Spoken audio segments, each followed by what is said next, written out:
BJP की press conference चल रही। सुधांशु त्रिवेदी इस प्रेस कॉन्फ्रेंस में पत्रकारों को संबोधित। मत और सुनिए, सदन में आपको सुनना चाहिए और रांची में जाना चाहिए, मगर रांची जा नहीं रहे, सदन में सुन नहीं रहे।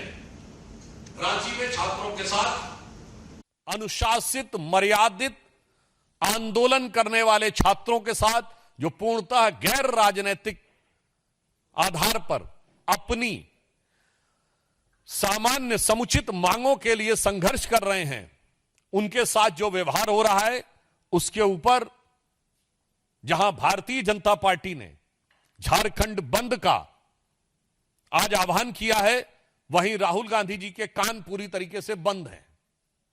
रांची के छात्रों की गूंज उन्हें सुनाई नहीं दे रही है, क्योंकि उनके कान में लेफ्ट साइड के जो ईयरफोन है वो दोनों तरफ लगे हुए हैं और उसकी ट्यूनिंग जो एब्रॉड से होती है, इतनी लाउड ट्यूनिंग हो रही है कि रांची के छात्रों की गूंज उन्हें सुनाई नहीं पड़ती है।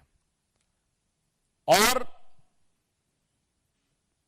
इसलिए यह भी साफ हो जाता है कि सिर्फ राजनीतिक आधार पर ही छात्र हितों से उनका कोई लेना देना नहीं है, केवल शुद्ध राजनीति करनी है और संसद के सदन को अपनी सनक और उद्दंडता का बंधक बनाकर रखना है। संविधान निर्माताओं ने कल्पना नहीं की होगी कि नेता प्रतिपक्ष जैसे गरिमापूर्ण पद पर, जहां इवन इनसे सीनियर नेता खड़गे जी राज्यसभा में है, पिछली बार अधीर रंजन चौधरी थे लोकसभा में, तब ऐसा सीन देखने को नहीं मिलता था।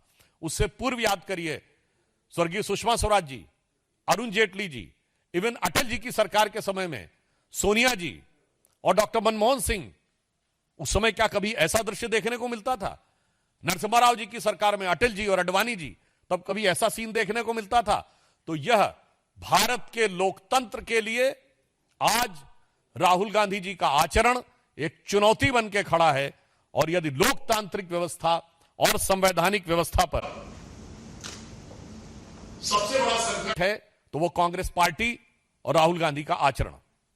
इसलिए हम एक बार फिर उनसे कहना चाहते हैं, राहुल जी भागिए मत, भागो मत, डरो मत और कान खोलकर गृह मंत्री जी का जवाब सुनो।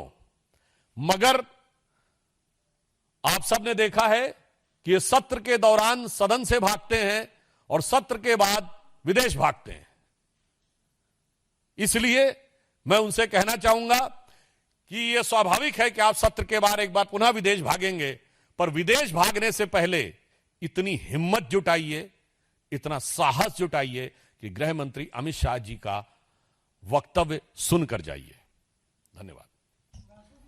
एक सेकेंड अब हम लोग क्वेश्चंस लेंगे। बताइए, बोलिए सर।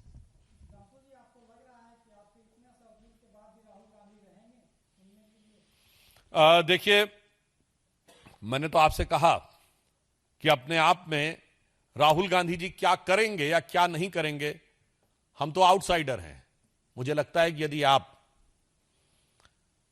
कांग्रेस पार्टी के अध्यक्ष से भी पूछें तो भी शायद वो ना बता पाए, और तो और अगर आप राहुल गांधी से भी पूछें कि कल आप सदन में क्या करेंगे, तो मुझे इस बात का संदेह है कि एआई और जेमिनी मिलकर भी शायद ये ना बता पाए कि राहुल गांधी जी कल क्या करने की संभावना रखते हैं।